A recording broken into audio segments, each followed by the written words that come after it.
मीनाक्षरसमाम्नायमधिगम्य महेश्वरात् कृत्स्नं व्याकरणं प्रोक्तं तस्मै पाणिनये नमः।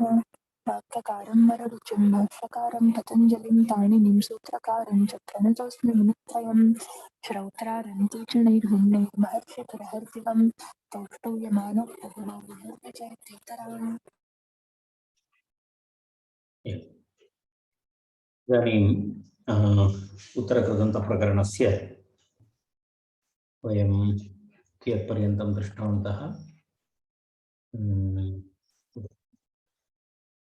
सङ्घोद्धौ गणप्रशंसयोः इति सूत्रपर्यन्तम् अस्माकम् अध्ययनं जातम्। सङ्घोद्धौ गणप्रशंसयोः इति अन्तिमं सूत्रम् अस्माभिः दृष्टम्। तदनन्तरं पुनः वयम् अग्रे गच्छामः। इदानीम् अग्रिमं सूत्रमस्ति निघो निमित्तम् इति सूत्रमस्ति। निघो निमित्तम् इति अग्रिमं सूत्रम्। तत्र निघो निमित्तम् इति सूत्रे शब्दद्वयं निघः अनन्तरं निमित्तम् इति उभयमपि प्रथमान्तपदमस्ति। निघः इति प्रथमान्तम् अनन्तरं निमित्तम् इति तत्र प्रथमान्तमस्ति। समन्तान्मितम् इति समन्तात्मितम् इति निमित्तम् इति शब्दस्य अर्थः। निमित्तम् इति शब्दस्य अर्थः इति सर्वप्रकारेण समीचीनम् इति अर्थे समन्तात्मितम् इति निमित्तम् इति अर्थः। निमित्त अर्थे अभिधेये नीपूर्वक हनु धातोः अप्पु प्रत्ययः धातोः ति भागस्य लोपः इत्यादि वस्तुतः निपातनमस्ति। अत्र निपातनमस्ति अर्थात् नीपूर्वक हनु धातोः निमित्तम् इत्यर्थे निमित्तम् अर्थे गम्यमाने तत्र निघः इति शब्दः निपातयति अत्र। तत्र वयं सिद्धान्तकौमुद्यामपि पश्यामः इदं सूत्रं। तत्र पश्यामः एकक्षणम्।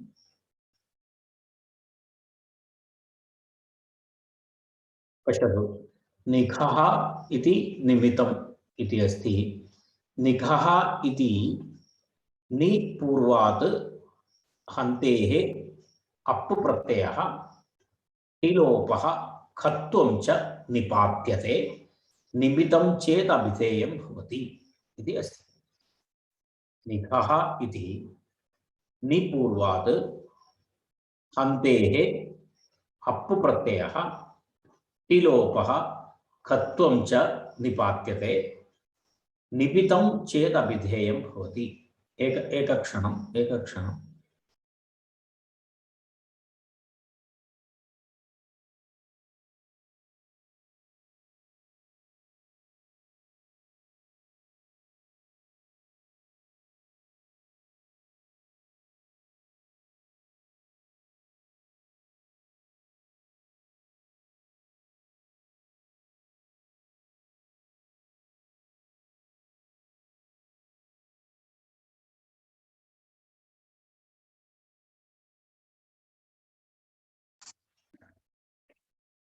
एवं तत्र निघः इति निपूर्वात् हन्तेः अप्पु प्रत्ययः टिलोपः खत्वं च निपात्यते निमित्तं चेत् समन्तात् मितं निमित्तम् इति। तत्र वृक्षाणाम् आरोहणम् इत्यादिकं तत्र अस्ति।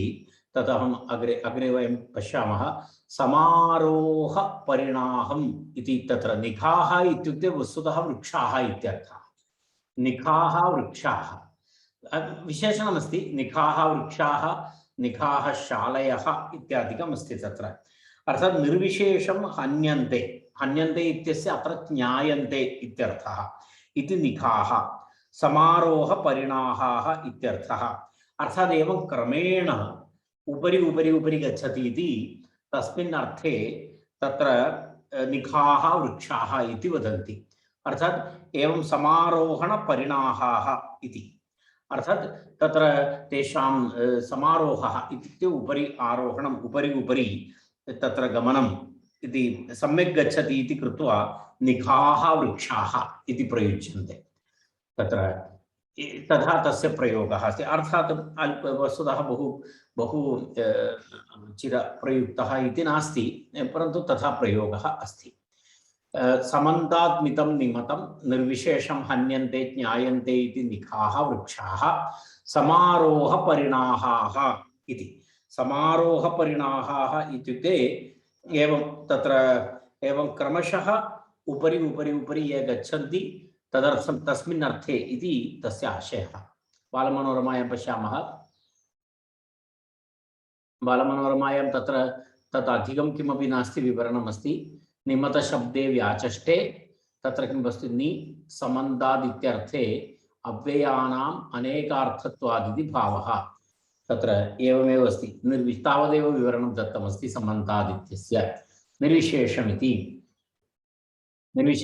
इह नि इत्यव्यय निर्विशेषे हन्ति ज्ञानार्थे इति भावः तत्र पश्यतु समेति अर्थात् समौ आरोह परिणाहौ इति आरोहः नाम औन्नत्यम् इत्यर्थः परिणाहः इत्यस्य स्थौल्यम् इत्यर्थः एतद् एकवारं पश्यतु समौ समारोह परिणाहौ इति अस्ति खलु समारोह परिणाहः इति समौ आरोह परिणाहौ इति अर्थः समारोह परिणाहः इत्यस्य समौ इति आरोह परिणाहौ आरोहः इति औन्नत्यं परिणाहः इति स्थौल्यं येषाम् इति विग्रहः तस्मात् येषां वृक्षाणां स्थौल्यम् अनन्तरं येषां वृक्षाणाम् औन्नत्यं च यदा सम्यक् भवति तेषां निखाः वृक्षाः इति प्रयोगः भवति इति तस्य आशयः निखाः वृक्षाः इति तस्य प्रयोगः तत्र भवति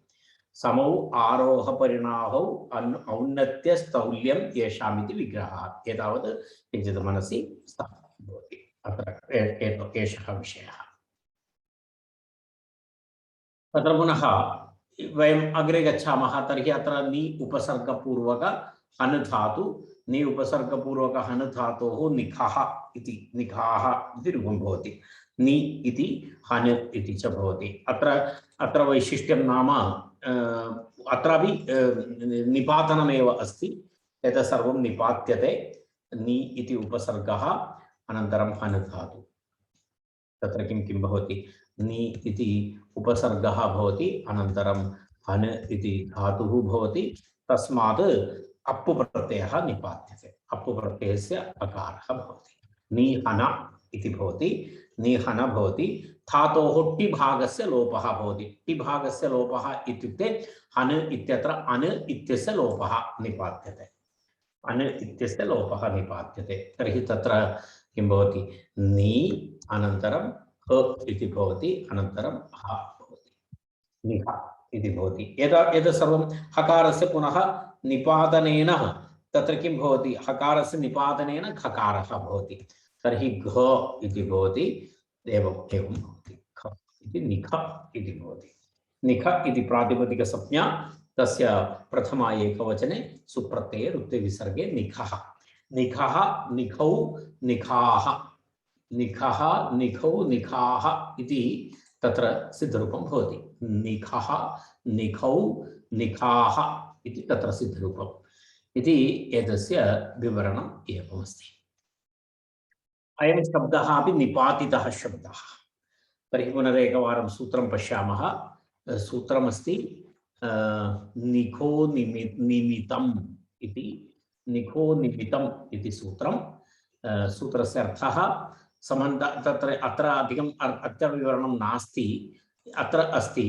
निखः इति निपूर्वात् हन्तेः अप्पु प्रत्ययः टिलोपः खत्वं च निपात्यते किं प्रति निपूर्वात् हन्तेः अप्पु प्रत्ययः भवति अनन्तरं टिलोपः निपात्यते अनन्तरं हकारस्य स्थाने खकारादेशः खत्वं च निपात्यते निमितं चेत् अभिधेयम् इति अर्थात् निमिते अर्थे अभिधेये निमितस्य विवरणं कृतं समन्तात् मितम् इति निमितं समन्तात् निमितम् इत्युक्ते कः अर्थः समारोह परिणाहाः तदुक्तम् आरोह स्थौल्यं च सम्यक् रीत्या यदा आरोहः भवति उपरि उपरि गच्छति वृक्षः तर्हि निखाः वृक्षाः सम्यक् रूपेण वृक्षस्य स्थौल्यं भवति सम्यक् रूपेण तर्हि निखाः तत्र वृक्षाः इति प्रयोगः भवति। तत्र एवं यदा शाला भवति तर्हि निखाः शालयः इति भवति इत्यादि प्रयोगाः भवन्ति इति एतावत् तस्य विवरणम् अस्ति इति तत् सूत्रस्य विवरणम् अत्र समाप्तं। समन्तात्मितम् अत्र सिद्धान्तकौमुद्याम् एवं निर्विशेषं हन्यन्ते इति हन् धातोः ज्ञानार्थकमपि अस्ति इति अहम् इतः पूर्वं गतवर्गे प्रतिपादितवान्। कारणं हन् हिंसागत्योः इति अस्ति, यत्र यत्र गत्यर्थकत्वम् अस्ति तत्र तत्र तस्य ज्ञानार्थकत्वमपि अस्ति इति वयं गतदिवसे वयं वर्गे चर्चितवन्तः इति भवन्तः स्मरेयुः। कारण यत्र यत्र गति अर्थः भवति तस्य ज्ञानार्थः अपि भवति इति अस्ति। तद् आधारेण हन् धातोः ज्ञानार्थकत्वमपि अस्ति इति हन्यन्ते इत्यस्य ज्ञायन्ते इति तत्र अर्थः दत्तः अस्ति। एवं भवति तस्य विवरणम् एतावदस्ति। समन्तात्मितं निमित्तं निर्विशेषं हन्यन्ते ज्ञायन्ते इति निखाः वृक्षाः समारोह परिणाहाः इत्यर्थः। एतावत्पर्यन्तं तस्य विवरणम् अस्ति। तदनन्तरं वयम् अग्रे गच्छामः। अग्रे तत्र अग्रिमं सूत्रमस्ति। एतावत्पर्यन्तं हन् धातोः विवरणम् आसीत्। हन् धातोः विवरणम् इदानीम् अत्र समाप्तं भवति। तदनन्तरं पुनः अग्रिमं सूत्रमस्ति द्वितः त्रिः इति अस्ति। द्वितः त्रिः इति तत्र अग्रिमं सूत्रमस्ति। द्वितः त्रि इति प्रत्ययः अपि इदानीं परिवर्तितः त्रि प्रत्ययः इदानीं विधीयते। त्रिप्रत्ययविधायकं सूत्रमस्ति एतत्। तत्र किं किम् अस्ति इति पश्यामः वयं। तत्र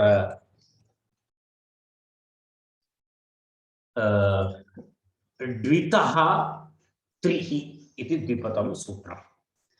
द्वितः इत्युक्ते डुः इति डुकृञ्यकरणे इत्यादि भवति खलु।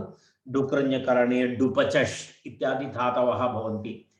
ये धातवः यस्मिन् धातौ अथवा येषु धातुषु किं भवति डु इति इत् भवति। डकारः द्वित् डु इति इत् भवति, तत् द्वित् इति उच्यते। द्वितः डु इति इत् भवति। डुः इत् यस्य सः, डुः इत् यस्य सः द्वित् तस्मादित्यर्थः। डुः इत् यस्य सः द्वित् तस्मादिति द्वितः इत्यस्य विग्रहवाक्यं भवति। तस्मादिति द्वितः इति पञ्चम्यन्तं भवति। अनन्तरं त्रिः इति प्रथमान्तम् अस्ति। त्रिः इति प्रथमान्तं तत्र अत्रापि पश्यामः। द्वितः त्रिः इति पश्यतु। द्वितः इति पञ्चमी एकवचनं, त्रिः इति प्रथमा एकवचनं। कृत् इति अनुवर्तते। कृतति इति वयं जानीमः। कृतति इति अस्ति। प्रत्ययः परश्च आद्युदात्तश्च धातोः भावे अकर्तरि च कारके संज्ञायाम् इत्यादि यथा पूर्वं तत्र अधिकाराः भवन्ति। भावे अकर्तरि च इत्यस्य अधिकारः तु अस्ति एव, वयं जानीमः। कारण तदग्रे कृत्यल्युटो बहुल पर्यन्तं तस्य सूत्रस्य एतयोः द्वयोः सूत्रयोः अधिकारः अस्ति इति वयं पूर्वं दृष्टवन्तः। तेन तत्र भावे अकर्तरि च कारके इति वर्तते। डु इत् यस्य, तस्मात् द्वितः धातोः तत्र किं भवति त्रिः प्रत्ययः भवति। त्रिः प्रत्ययः भवति इति अस्ति। त्रिः इति प्रत्ययः भवति। त्रिः इति प्रत्यये ककारः इत् भवति। ककारः इत् भवति चेत् त्रि इति अवशिष्यते। कारणं तत्र मूलतः प्रत्ययः तु त्रि इति अस्ति, परन्तु लशक्वदधिदे इति अस्ति। प्रत्ययः त्रि इति प्रत्ययः अस्ति, परन्तु त्रि प्रत्ययस्य ककारस्य इत्संज्ञालोपे तत्र किम् अवशिष्यते, त्रि इति अवशिष्यते। त्रि इति भवति। तत्र एवमस्ति, अयं भाव एव स्वभावात् इति सूत्रे विवरणं दत्तमस्ति। अयं भाव एव स्वभावात् इति। अयं भाव एव स्वभावात् इत्युक्ते तस्य कः अर्थः? अयं भाव एव स्वभावात् इत्युक्ते तस्य एषः प्रत्ययः स्वभावतः भावार्थे प्रयुज्यते इत्यर्थः।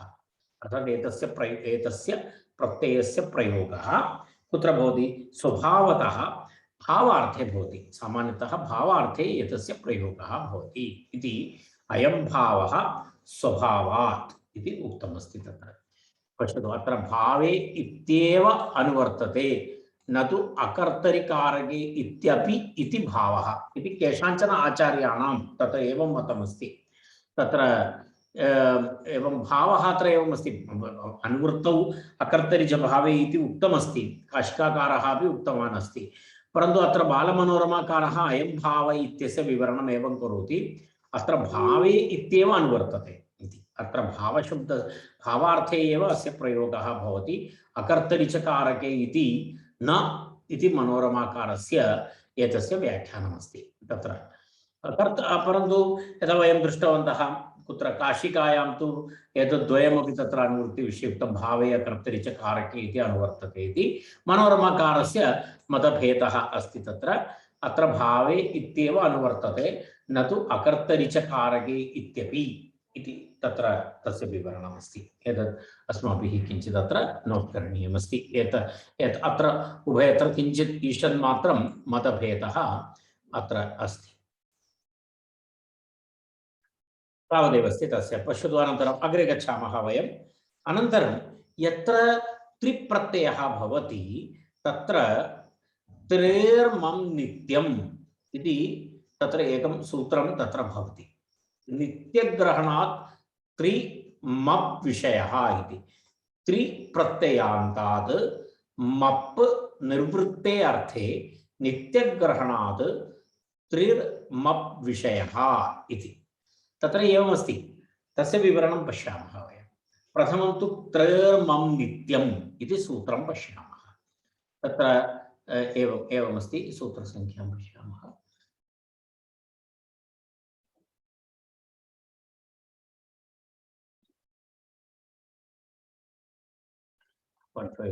एतत् सूत्रमस्ति, एतत् सूत्रं पश्यामः। प्रथमं त्रेर्मं नित्यमिति एतत् सूत्रम् इतः पूर्वं तु आगतं नास्ति अस्माकं चर्चायां। पूर्वसूत्रमस्ति, इतः पूर्वम् आगतं, परन्तु अस्माकम् इदानीम् अध्ययनकाले न आगतम् इति। त्रेः मप् नित्यम् इति पदच्छेदः तत्र। त्रेः मप् नित्यम् इति पदच्छेदः। निर्वृत्ते इति अनुवर्तते, तेन इति अनुवर्तते। तर्हि त्रेः मप् नित्यम् इत्यनेन तत्र एतद् प्रकरणं किञ्चित् भिन्नमस्ति। चतुर्थाध्यायस्य चतुर्थपादस्य 20तमं सूत्रमस्ति। एतत् प्रकरणं भिन्नमस्ति। तत्र निर्वृत्तम् अस्मिन् अर्थे त्रिप्रत्ययान्तशब्देभ्यः मप् प्रत्ययः स्यात् इति अस्ति। कारणम् एतद् मप् प्रत्ययः नित्यं तेन सह भवति। त्रिप्रत्ययः यत्र भवति तत्र मप् प्रत्ययः अपि भवति नित्यम् इत्यर्थः। तदेव निर्वृत्तम् अस्मिन् अर्थे त्रिप्रत्ययान्तशब्देभ्यः मप् प्रत्ययः भवति। तदेव त्रि इति कश्चन कृत् प्रत्ययः यस्मिन् धातौ औपदेशिक अवस्थायां डु इति इत्संज्ञकः अस्ति, तेभ्यः भावार्थे द्वितः त्रि अनेन सूत्रेण त्रि इति प्रत्ययः विधीयते। यथा डुपचश् इति सूत्रम् इति धातुः, तस्मात् त्रि प्रत्ययः भवति, तर्हि पक्त्रि इति रूपं भवति तत्र। एतादृशात् त्रिप्रत्ययान्त प्रातिपदिकात् निर्वृत्तम् इस्मिन् अर्थे मप् इति प्रत्ययः विधीयते। यथा तत्र पश्यतु, अत्र कानिचन उदाहरणानि वयं तत्रापि प्रक्रियां पश्यामः, परन्तु अत्र पश्यतु, यथा डुपचश् इति पच् धातु, तस्मात् त्रि इति प्रत्ययः, तर्हि पक्त्रि इति भवति। पक्त्रि इत्युक्ते पचनक्रिया इत्यर्थः। पचनक्रियया निर्वृत्तं, पाकेन निर्वृत्तम् इत्यर्थे पक्त्रिम इति प्रातिपदिकं भवति। पक्त्रि इति शब्दः तस्मात् मप् भवति, पाकेन निर्वृत्तम् इति पक्त्रिम् इति। एवमेवं डुकृञ् इति क्रियया निर्वृत्तम् इत्यर्थे कृत्रिमम् इति शब्दः। डुकृञ् इति शब्दः, डुकृञ् इति धातु, तस्मात् कृ प्रत्ययः कृ त्रि इति भवति। कृति अथवा क्रिया इत्यर्थः। कृत्रि इत्युक्ते कृति अथवा क्रिया इत्यर्थः। कृत्या अथवा क्रियया निर्वृत्तम् इत्यर्थे कृत्रि अनन्तरं मप् कृत्रिम इति प्रातिपदिकं भवति।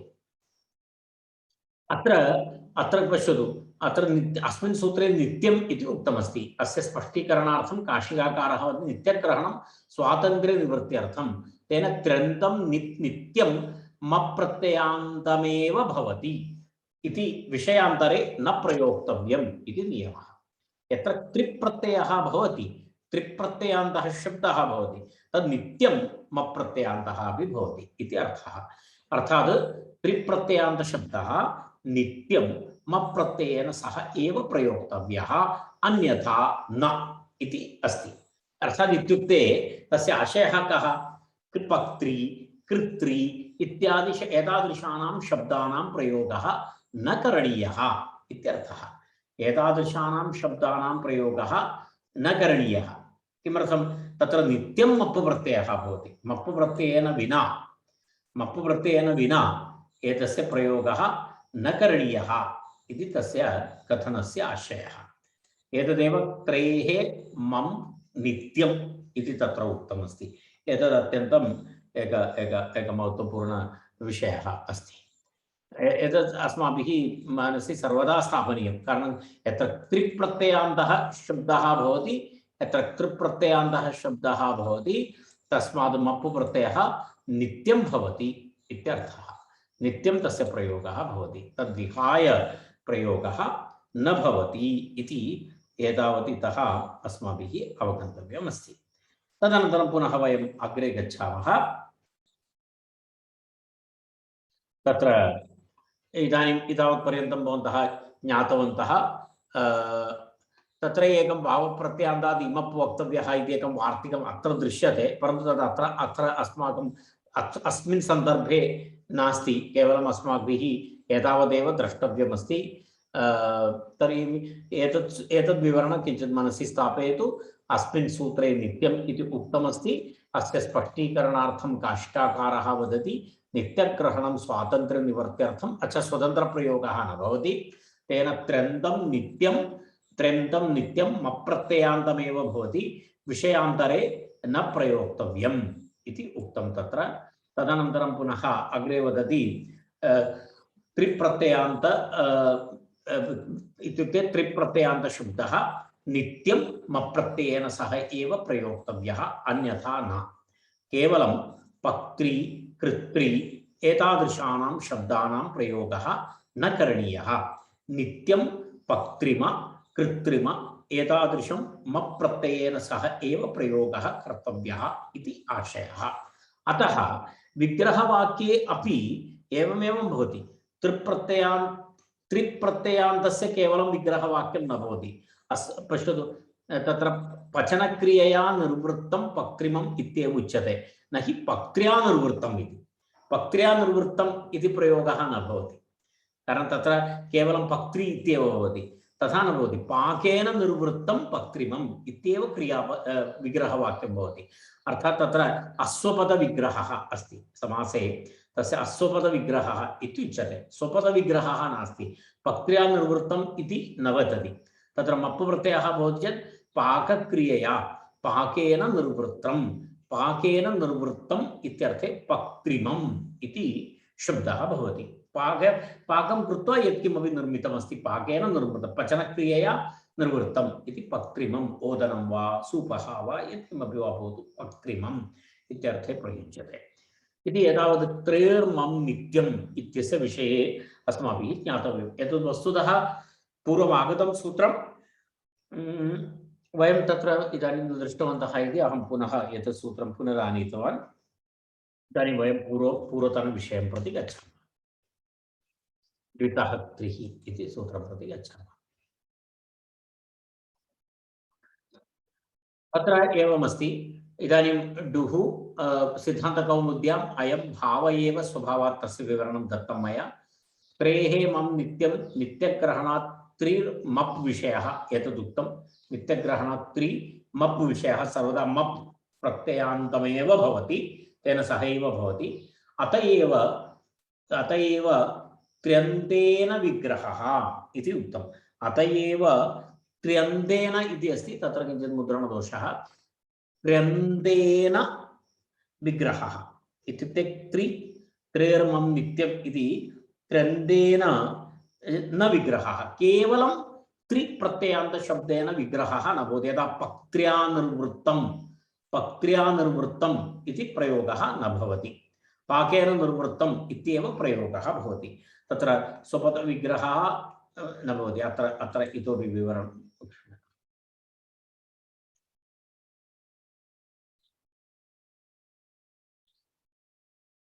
एकक्षणम् अत्र पश्यतु।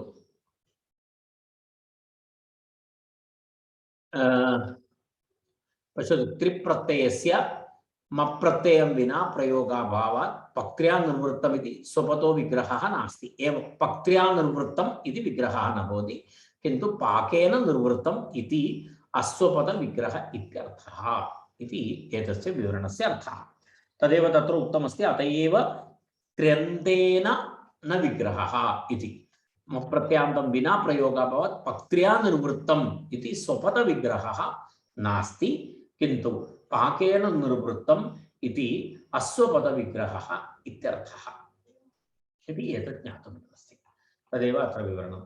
अत एव त्र्यन्तेन न विग्रहः इति तावत् उक्तम्। तत्र प्रथमम् उदाहरणमस्ति डुपचष् इति धातु, तस्मात् पाकेन निर्वृत्तम् इत्यर्थे पच धातोः पक्त्रिमम् इति रूपम्। डुपचष् इति धातुः अस्ति, डुपचष् धातुः अस्ति इति कृत्वा तत्र किं भवति, डु इति इत्संज्ञकवर्णः अस्ति।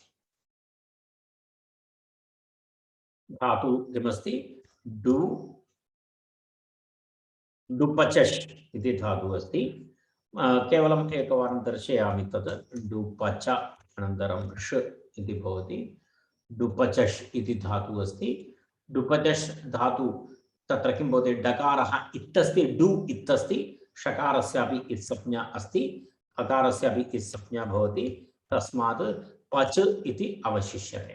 तर्हि अयं धातुः द्वित् अस्ति, अर्थात् डकारः इत्यस्ति। अत्र डकारः इत्यस्ति इति कृत्वा तत्र किं भवति, डकारः इत्यस्ति इति कृत्वा पच धातोः अनेन सूत्रेण कः प्रत्ययः भवति, त्रिप्रत्ययः भवति। अनेन सूत्रेण त्रिप्रत्ययः भवति। डुपचष् भागे द्वित् अस्ति, त्रिप्रत्ययः भवति। त्रिप्रत्ययः भवति चेत् एवं भवति, तत्र त्रि इति भवति। त्रि इति भवति चेत् पुनः तत्र वैशिष्ट्यं नाम त्रि भवति। त्रि तत्र तस्य ककारस्य इत्संज्ञा भवति। इत्संज्ञा भवति चेत् तत्र पुनः त्रि इति भवति। पच त्रि इति भवति। पच त्रि इति तिष्ठति।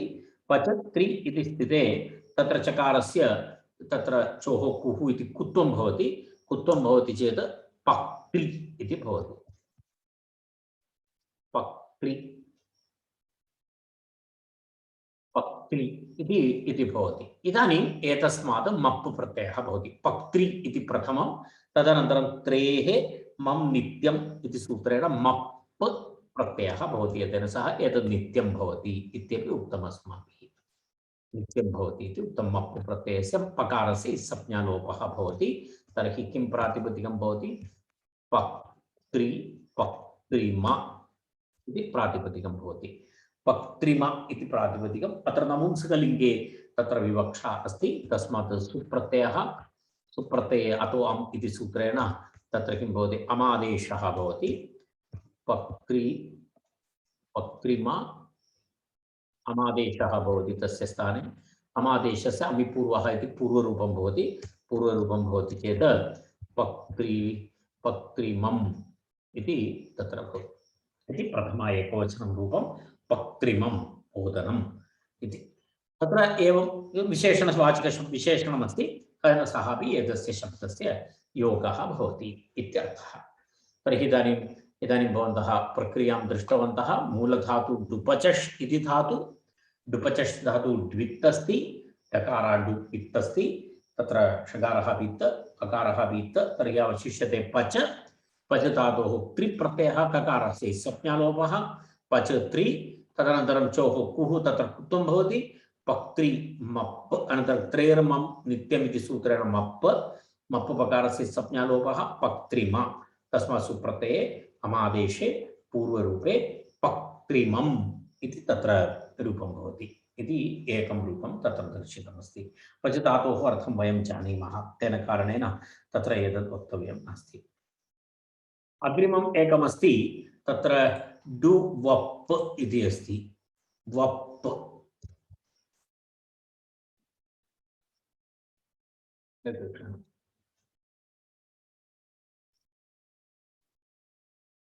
वप् धातु डु वप् इति अस्ति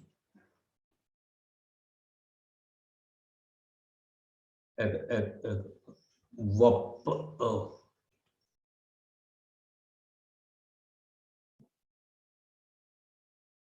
डु वप् इति धातु अस्ति दर्शयामि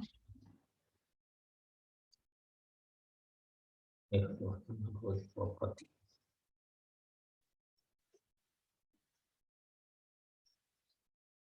पश्यतु अत्र बीजसन्ताने इति वपति इत्यपि अस्ति वपते इत्यपि अस्ति डुवप् बीजसन्ताने गर्भाधाने छेदने बीजसन्ताने मुण्डबीजोत्पत्त्योः वपने घर्षणे एतत् किञ्चित् दीर्घार्थक धातुः अस्ति तत्र किं किम् अस्ति इति पश्यन्तु भवन्तः तत्र एवमेवम् अस्ति एतत् किञ्चित् दीर्घमस्ति धातोः अर्थः डु वप् धातु बीजसन्ताने गर्भाधाने छेदने बीजतन्तुसन्ताने मुण्डबीजोत्पत्त्योः वपने घर्षणे तन्तुनिर्माणे च इति एतेषु सर्वेषु अर्थेषु वप् धातोः प्रयोगः भवति इति वपति वपतः वपन्ति इत्यपि रूपमस्ति वपते वपेते वपन्ते इत्यपि रूपमस्ति तर्हि एवं रूपद्वयं तस्य भवति तर्हि तद् डु द्वित् अस्ति द्वित् अस्ति इति कृत्वा अत्रापि एवमस्ति डु डु वप् इति अस्ति डु वप् इति धातु तस्मात् अयं प्रत्ययः त्रि इति इदानीं त्रि इत्येव अहं लिखामि इदानीं त्रि इत्येव लिखामि तर्हि वप् ककारस्य संज्ञालोपः जातः पूर्णं न करणीयं वप् इति अस्ति वप् अनन्तरं त्रि इति स्थितिः वप् त्रि इति भवति वप् त्रि इति स्थिते तत्र एकं सूत्रमस्ति वचि स्वपि यजादीनां किति इति एकं सूत्रमस्ति वपि स्वपि यजादीनां सम्प्रसारणविधायकं सूत्रं वपि स्वपि यजादीनां किति इति सूत्रं तेन सूत्रेण तत्र वकारस्य किं भवति कित् प्रत्यये परे कित् ककारः इति भवति अत्र कित् प्रत्ययः अस्ति परे त्रि इति तस्य सम्प्रसारणं भवति चेत् तत्र किं भवति व एवं भवति सम्प्रसारणं भवति चेत् एवं त्रि इति भवति अत्र सम्प्रसारणाच्च इति पूर्वरूपे एकादेशः पूर्वरूपे एकादेशे तत्र उ अनन्तरं प अनन्तरं त्रि उत्त्रि इति भवति तस्मात् इदानीं मप्पु प्रत्ययः भवति पश्यतु उत्त्रि इति मप्पु उत्त्रिमा इति भवति उत्त्रिमा इति प्रातिपदिकं भवति तस्मात् सुप्रत्यये अमादेशे पूर्वरूपे उत्त्रिमं यदा पूर्वप्रक्रिया इव उत्त्रिमम् इति उत्त्रिमम् इति तस्य अपरप्रयोगः उत्त्रिमम् इति यदा एतदस्ति अपरमेकं रूपमस्ति इदानीं बालमनोरमायाम् एतत् सर्वं दत्तं स्यात् तत्र पश्यतु उत्त्रिमम् इति वचिस्वपि इति सम्प्रसारणम् इति भावः इति तावत्पर्यन्तं तत्र दत्तमस्ति तद् वचिस्वपि इति एवं तत्र प्रयोगः भवति यदा उत्त्रिमम् इति यदा यदा तत्र वपनक्रियां यदा तत्र दर्शयति वपनक्रियया निर्वृत्तम् इत्यर्थः तत्र निर्वृत्तम् इत्यर्थे उत्त्रिमम् इति शब्दः भवति। इति शब्दद्वयं तत्र एतस्मिन् उदाहरणाय दत्तमस्ति। तत्र डुपचष् इति धातु पाकेन निर्वृत्तं पक्त्रिमं डुवप् तत्र वपनक्रियया तत्र निर्वृत्तमिति उत्त्रिमम् इति अस्ति। इति एतादृश अन्ये शब्दाः डु प्रत्ययान्त डु द्वित् प्रत्यय द्वित् धातवः यत्र भवन्ति तेभ्यः एतादृशरूपाणि भवन्ति। यदा तत्पूर्वं वयं दृष्टवन्तः डुकृञ्यकरणे इति द्वित् अस्ति, तस्मात् कृ धातोः कृत्रिमम् इति शब्दः, कृत्रिमम् इति शब्दः त्रिप्रत्ययान्तः शब्दः मप्प कृत्रिम इति। यदा उत्त्रिमं पक्त्रिमम् इव कृत्रिमम् इति भवति। ये द्वित् धातवः भवन्ति तेभ्यः सर्वेभ्यः एवं रूपाणि भवन्ति इत्यर्थः। ट्वितो अथुच् इति अग्रिमं सूत्रमस्ति। ट्वितो अथुच् इति अस्ति अग्रिमं सूत्रम्। तत्र एवमस्ति, अयमपि स्वभावात् भाव एव इति उक्तम्। ट्वित् धातवः इत्युक्ते टु इत् भवति। केषुचित् धातुषु टु इत् यस्य इति विग्रहः। ट्वितो अथुच्, अथुच् इति चेतः, अथुच् इति प्रत्ययः। टु इत् यस्य सः इति ट्वित्। टु इत् यस्य सः इति ट्वित् भवति। टु इत् यस्य इति ट्वित्। तत्र अयं ट्वित् प्रत्ययः भवति। ट्वित् प्रत्ययः अनन्तरं ट्वितः इति पञ्चम्यन्तं, ट्वितः इति पञ्चम्यन्तं,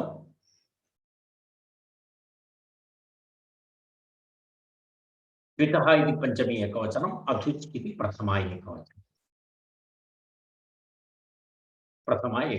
भवति। पश्यतु, तत्र अथुच् इति प्रत्ययविधायकं सूत्रमेतत्। एतदपि उत्तरकृतन्तप्रकरणस्य एकः प्रत्ययः अथुच् इति प्रत्ययः भवति। अथु इति अवशिष्यते तत्र। अथुच् इति प्रत्ययः, चकारः तत्र इत्संज्ञकः, चकारः इत्संज्ञकः भवति, तर्हि अथु इति तत्र अवशिष्येत। यदा अनुबन्धलोपानन्तरं कृत् इति अनुवर्तते, अन्य सर्वं यथा पूर्वं। तत्र अत्रापि अकर्तरिचकारके संज्ञायाम् इति अस्ति, परन्तु अत्र वयं पश्यामः सिद्धान्तकौमुद्याम् अकर्तरिचका भाव इति तत्र अनुवृत्तिः नास्ति, भावार्थे एव इति प्रयोज्यते। अयमपि स्वभावात् भाव एव इति उक्तं, भावे एव भावार्थकः प्रत्ययः अस्ति एषः। तु इत्यस्य इति अस्ति तत्र। तत्र पश्यामः वयं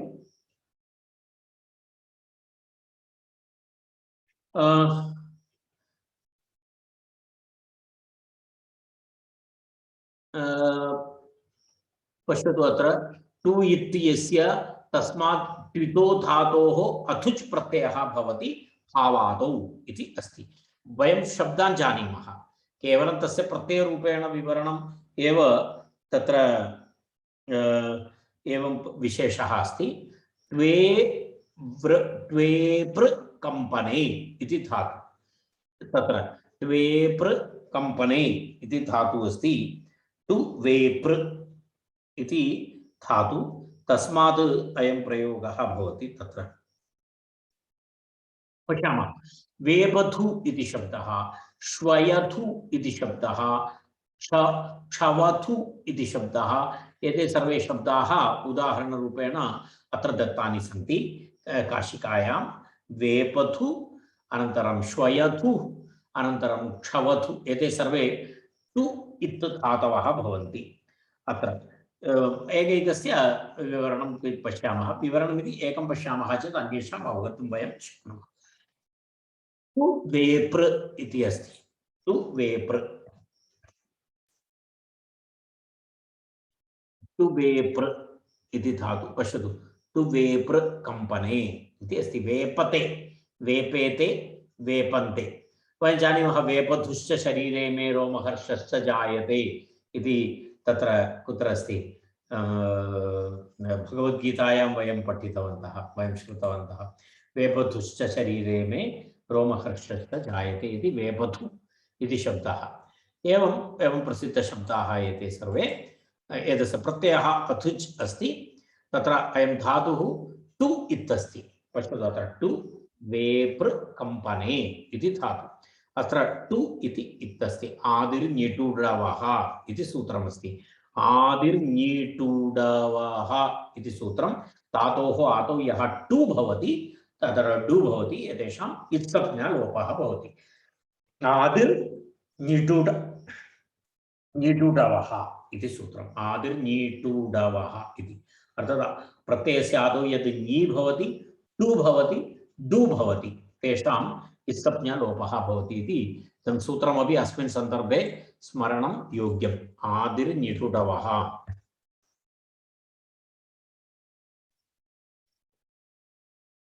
इदं सूत्रमस्ति, इत्संज्ञाविधायकं सूत्रमस्ति। भवन्तः द्रष्टुं शक्नुवन्ति। पश्यतु, उपदेशस्य आदौ विद्यमानाः ञि टु डु एते वर्णसमुदायाः इत्संज्ञकाः भवन्ति इति सूत्रं तत्र। तेन कारणेन पूर्वं डुपचष् इत्यत्र डु इत्यस्यापि लोपः एतेन सूत्रेण एव भवति। इत्संज्ञा भवति, इत्संज्ञा भवति चेत् तस्य लोपः इति लोपः भवति। तत्र एवमस्ति। उपदेशस्य आदौ विद्यमानाः ञि टु डु एते वर्णसमुदायाः इत्संज्ञकाः भवन्ति इति। व्याकरणशास्त्रे वर्णानां शब्दानां च लघुरूपेण निर्देशार्थं काश्चन संज्ञाः निर्दिष्टाः सन्ति। एतासु अन्यतमा अस्ति इत् इति संज्ञा। एतत् सर्वं भवन्तः जानन्ति। तत्र किं भवति, यदा तत्र उपदेशस्य आदौ विद्यमानानां ञि टु डु इति वर्णसमूहानाम् इत्संज्ञा विधीयते। इत्संज्ञा भवति तर्हि तस्य लोपः भवति इति। तत्र धातवः अपि उदाहरणाय तत्र दत्ताः सन्ति। निमित, निक्षिता, नित्वरा, तुक्षु, टुनदी, टुदु, दुकृञ्, डुपचष्, डुलभष् इत्यादि एते धातवः भवन्ति। यदा द्वितः धातवः, द्वितः धातवः, नीतः धातवः इति तत्र एवं दत्तमस्ति। नीतः, निक्षिता इति। उदाहरणाय एते धातवः अत्र दत्ताः सन्ति। नीटुडु इति भवन्तः अनन्तरम् एतत् सूत्रं द्रष्टुं शक्नुवन्ति। केवलम् अहं तत्र एकवारम् अवगमनं भवतु इति एतत् दर्शितवान्। एतस्य सर्वस्य उदाहरणानि अपि तत्र दत्तानि सन्ति। भवन्तः अनन्तरम् एतत् सर्वं द्रष्टुं शक्नुवन्ति। पश्यतु, अत्र वेप, वेप अथुच् इति अस्ति। वेप अथुच्, तत्र वेपथु इति शब्दः तत्र निष्पद्यते। इदानीं सूत्रार्थः स्पष्टः। तत्र ट्वि भवति, तेभ्यः धातुभ्यः अथुच् प्रत्ययः भवति इति उक्तं भावार्थे। वेपथुः इत्युक्ते कम्पनम् इत्यर्थः। वेपथुः इत्युक्ते कम्पनम् इत्यर्थः। तर्हि टु वेप्र इति धातु, तत्र अनुबन्धलोपे द्वे अनुबन्धलोपः भवति। अनुबन्धलोपे तत्र वे प इति अवशिष्यते। मूलधातु ट्विवेप्र, टु वेप्र इति अस्ति। तत् भवतां पुस्तके दृष्टं, तेन कारणेन इदानीं पुनः लेखनीयं नास्ति। तत्र अनुबन्धलोपे वेप् इति भवति। तस्मात् अथुच्, अथुच् इति प्रत्ययः भवति। पश्यतु, वेप अथुच्। वेप चकारस्य संज्ञालोपः, तर्हि अथु इति भवति। मिलित्वा किं भवति, वेपथु इति प्रातिपदिकं भवति। तस्मात् सुप्रत्ययः, सुप्रत्ययस्य ऋत्वे विसर्गे तत्र वेपथुः इति तत्र रूपं भवति। वेपथुः इति। एवमेवं तत्र अन्येपि शब्दाः द्रष्टव्याः। श्वयथुः इति शब्दः अस्ति। श्वयथुः इति तत्र एकः शब्दः, तत्रापि एवमेव द्रष्टव्यं। श्वयथुः इति। एवम् अन्येभ्यः धातुभ्यः तत्र टित् धातवः श्वयथुः इति शब्दः अस्ति, नन्दथुः इति शब्दः अस्ति, वमथुः इति शब्दः, व्राजथुः, मज्जथुः, याजथुः, स्फूर्जथुः इत्यादि रूपाणि तत्र द्रष्टव्यानि भवन्ति इति तस्य आशयः। एतावदेव तस्य विवरणं करणीयमस्ति।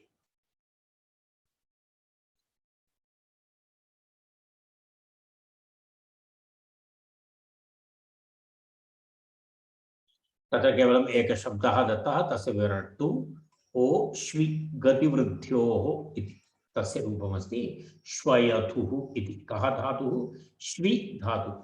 तु ओ श्वि इति गतिवृद्ध्योः इत्यर्थे धातुः अस्ति, तस्मात् इत्यस्य रूपमेतदस्ति किं श्वयथुः। एवम् अन्यानि रूपाणि अपि द्रष्टव्यानि इति तस्य अर्थः।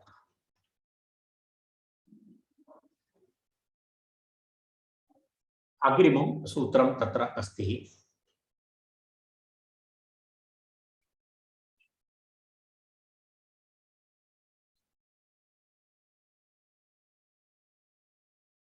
केनापि यः प्रश्नः पृष्टः डुबलश् इति डुलभश् इति त्रिप्पुमप्पु भवति, लप्त्रिमम् इति भवति, तत्र तदेव भवति।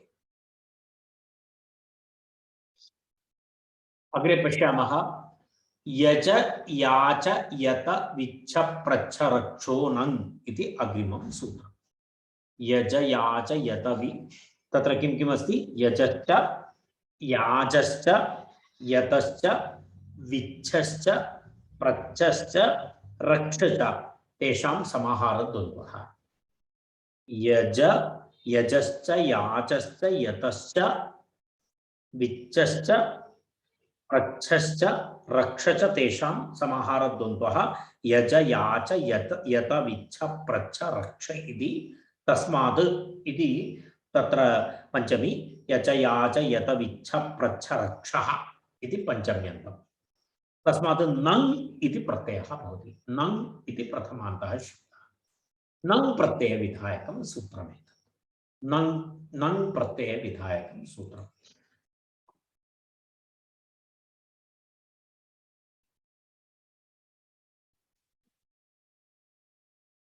तत्र पश्यतु। यज याच यत विच्छ प्रच्छ रक्षः नङ् इति अस्ति। तत्र एवमस्ति, तस्य अनुवृत्तिः अस्ति, एतत् सर्वं तत्र अनुवृत्तिः अस्ति।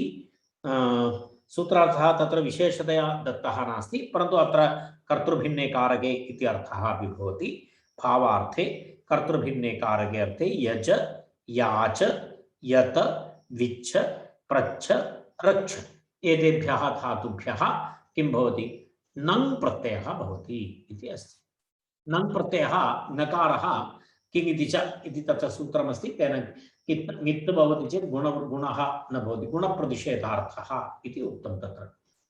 तत्र यजादिभ्यः धातुभ्यः नङ् प्रत्ययः भवति इत्यर्थः।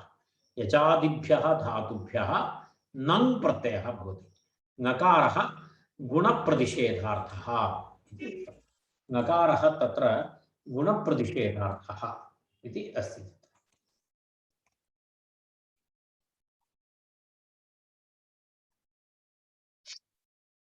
तत्र वयं पश्यामः कथं भवति इति। इदानीं सूत्रं तु सूत्रार्थः तु स्पष्टः जातः। यजादिभ्यः धातुभ्यः, यजादिभ्यः धातुभ्यः इत्युक्ते तत्र यज याच यत विच्छ प्रच्छ रक्ष एतेभ्यः धातुभ्यः नङ् प्रत्ययः भवति भावार्थे अथवा अकर्तरि च कारके, अकर्तरि च कारके, कारकेतर कर्तृभिन्न कारके परे इत्यर्थः। तत्र नङ् इति नकारः इत् भवति, तस्मात् नङ् प्रत्ययान्तः शब्दः पुल्लिङ्गे भवति।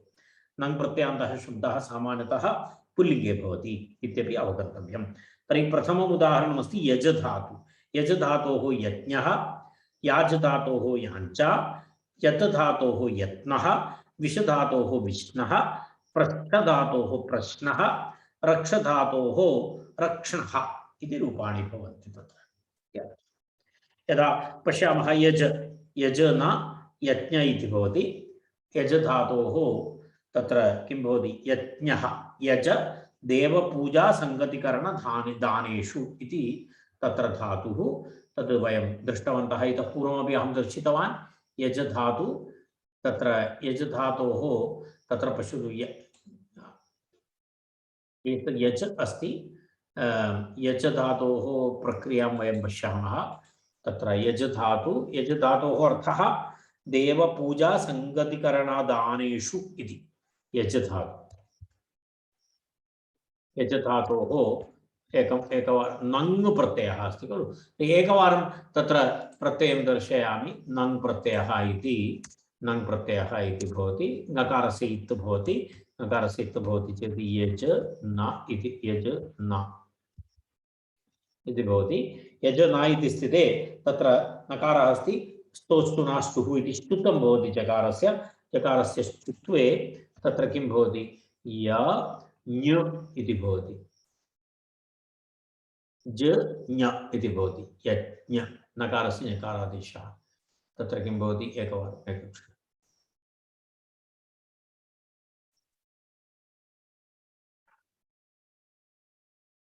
यज्ञ इति भवति शब्दः। यज्ञ यज्ञ इति भवति। यज्ञ इति भवति। तस्मात् सुप्रत्ययरुक्ते विसर्गे सुप्रत्ययः भवति। सुप्रत्ययरुक्ते विसर्गे यज्ञः इति शब्दः भवति। यज्ञः इति रूपं भवति।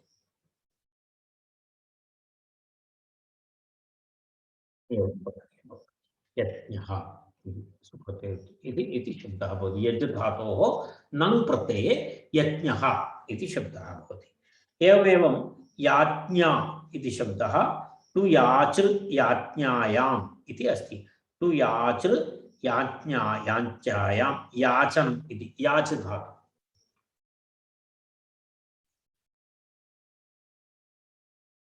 याच धातु न इति भवति।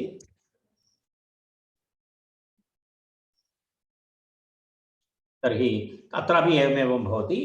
तत्र याञ्च धातु भवति। तत्र याज्ञा इति भवति। तत्र स्त्रीलिङ्गे अस्ति रूपमस्ति। सामान्यतः पुल्लिङ्गे भवति। कुत्रचित् स्त्रीलिङ्गे अपि दृश्यते।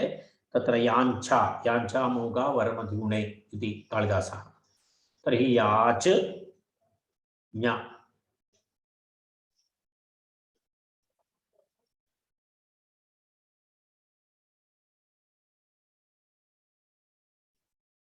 याचित् इति भवति। तस्मात् ज्ञ इति एवं प्रातिपदिकं भवति। तस्मात् सुप्रत्ययः स्त्रीलिङ्गे अस्ति इति कृत्वा अन्यप्रक्रियाः भूत्वा तत्र याज्ञा इति भवति। तत्र इति स्त्रीलिङ्गे तत्र प्रयोगः भवति। याज्ञा इति अस्ति। एवं भवति।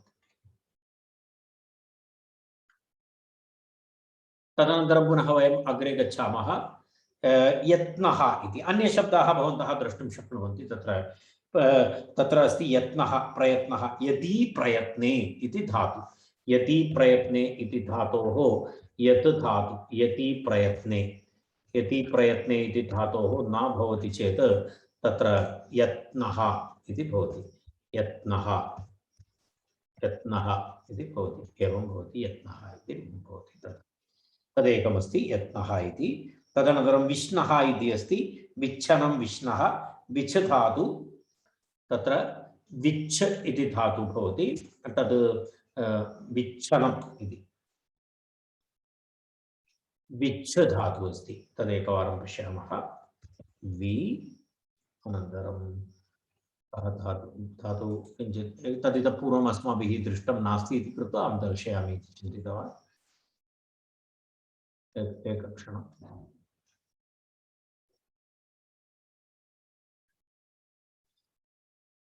विच्छ धातु अस्ति।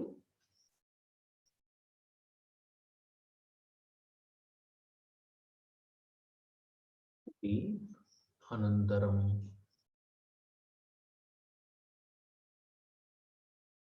विच्छ इति धातुः अस्ति। एकक्षणं दर्शयामि।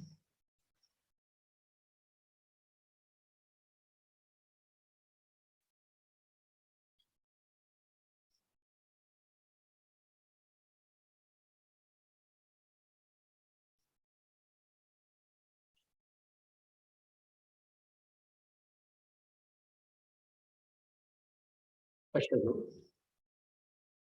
विच्छ इति धातु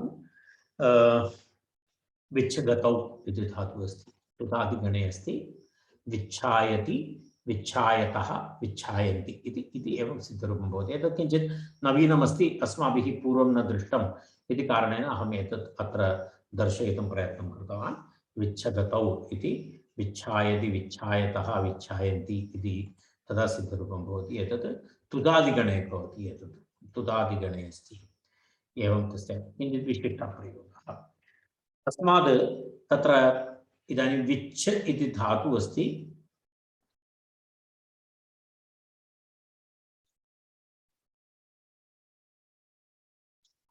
तत्र प्रक्रियां दर्शयामि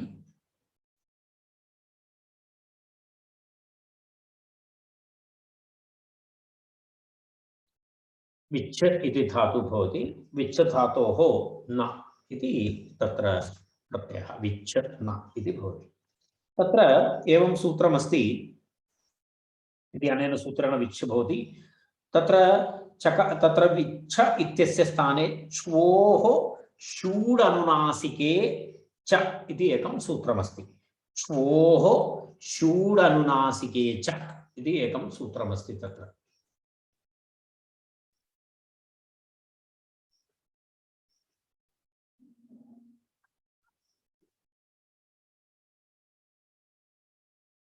एतत् सूत्रमस्ति एतत् सूत्रं किञ्चित् पश्यतु एतदपि अत्र एतस्य सूत्रस्यापि प्रवृत्तिः अस्ति श्वोः षूडनुनासिके च इति तत्र सूत्रम् एतेन सूत्रेण किं भवति इत्युक्ते तत्र किं भवति पश्यतु अनुनासिकादौ अथवा जलादौ किङिति च परे किप्पु प्रत्यये परे अङ्गान्ते विद्यमानस्य च इत्यस्य श इति आदेशः भवति श इति आदेशः तत्र श इति आदेशः भवति चेत् तत्र किं भवति इत्युक्ते तत्र विच्छ इत्यस्य चकारस्य स्थाने किं भवति वि इति भवति चकारादेशः भवति विष इति भवति तस्मात् न इति भवति तर्हि मिलित्वा विष्ण